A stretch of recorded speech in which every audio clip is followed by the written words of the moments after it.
Hi, I'm Coach Maggie, and I wanted to talk to you today about living intentionally. So often we just do things without thinking, but we really need to live on purpose. One area, especially, we need to live on purpose is eating. It's just too easy to grab things because they're there. How often have you walked into a store and there were free samples, and before you know it, you're eating a ton of them? Instead, think about it before you do. How's this going to affect me? How will I feel after I eat it?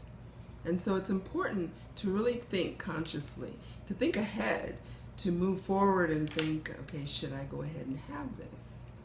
There's so many things that come at us. A lot of times we eat because we're bored.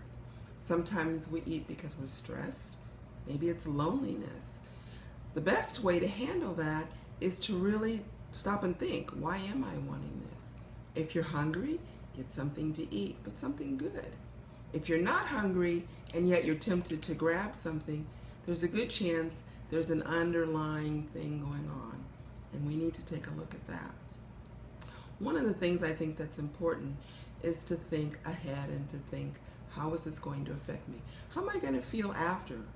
Am I going to feel better after having all of this ice cream, or am I going to feel worse? Sometimes the best thing you can do is remove yourself from the situation. So if you're tempted to go ahead and open that quart of ice cream, maybe say, I've got to do this laundry before I do that. Or I'm going to go take a walk and then maybe I'll come back and have it. Most of the time, if we remove ourselves from that situation, when we come back, we're thinking clearly, our mind is fresh, and chances are we won't be tempted to do that.